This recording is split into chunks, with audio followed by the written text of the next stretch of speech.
Assalamualaikum warahmatullahi wabarakatuh. Saya Ustazah Sarah. InsyaAllah hari ini kita akan mempelajari tajuk jawi, iaitu tajuk imbuhan apitain, men-i dan men-kan.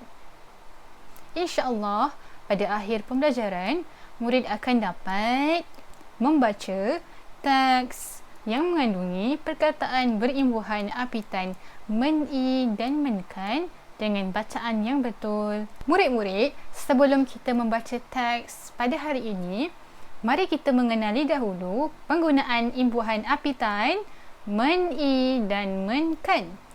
Imbuhan apitain men-i terdiri daripada dua, iaitu men-i hamzah ya dan men-i ya.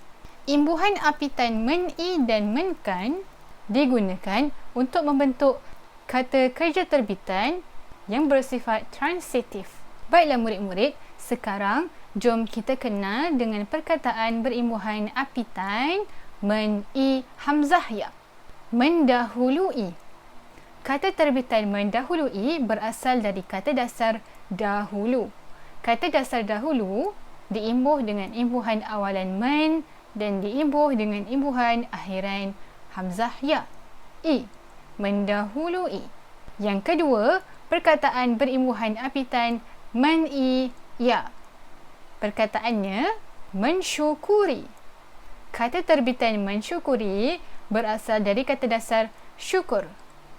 Kata dasar syukur diimbuh dengan imbuhan awalan men dan imbuhan akhiran i ya. Mensyukuri. Yang ketiga, perkataan berimbuhan apitain men-kan. Contoh perkataan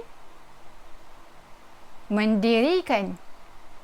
Kata terbitan mendirikan berasal dari kata dasar diri.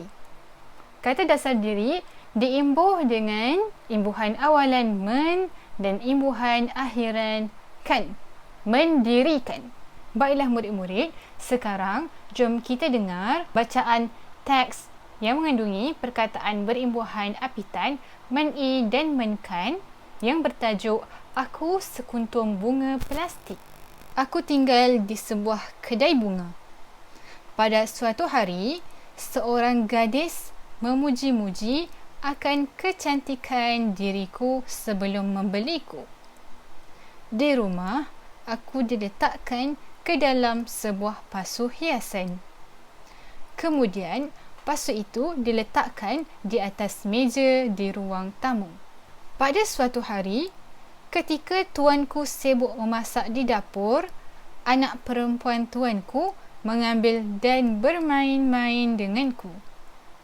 Dia membawa aku bersama-samanya berlegar-legar di kawasan ruang tamu.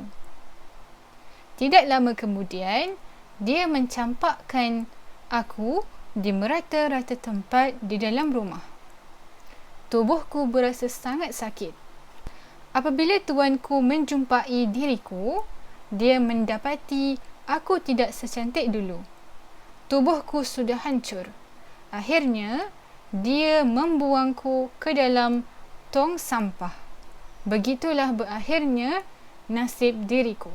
Baiklah murid-murid, berdasarkan teks yang dibaca, murid-murid perasan tak ada perkataan berimbuhan apitain men-i dan men-kan? Jom kita analisis sama-sama perkataan berimbuhan apitain men-i dan men-kan di dalam teks. Perenggan yang pertama, tiada perkataan berimbuhan apitain men-i dan men-kan. Perenggan yang kedua, terdapat satu perkataan berimbuhan apitain men-kan, iaitu mencampakkan.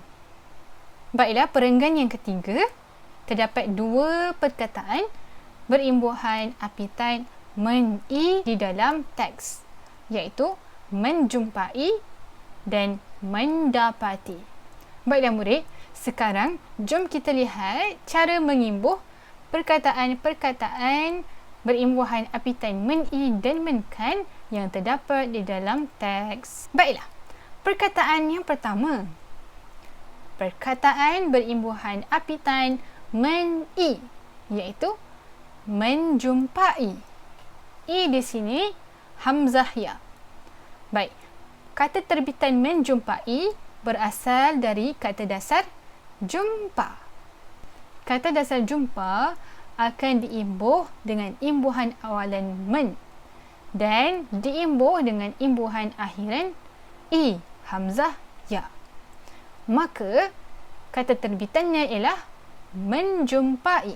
Baiklah, perkataan yang kedua, mendapati. Kata terbitan mendapati berasal dari kata dasar dapat. Kata dasar dapat diimbuh dengan imbuhan awalan men dan diimbuh dengan imbuhan akhiran i, iaitu ya. Maka kata terbitannya ialah mendapati. Yang ketiga, perkataan mencampakkan. Kata terbitan mencampakkan adalah perkataan berimbuhan apitan men-kan. Kata terbitan mencampakkan berasal dari kata dasar campak. Kata dasar campak akan diimbuh dengan imbuhan awalan men dan diimbuh dengan imbuhan akhiran kan. Jadi kata dasarnya mencampakkan. Baiklah murid-murid, sampai di sini dahulu pembelajaran Jawi kita pada hari ini. Kita jumpa pada pembelajaran Jawi yang akan datang. Assalamualaikum.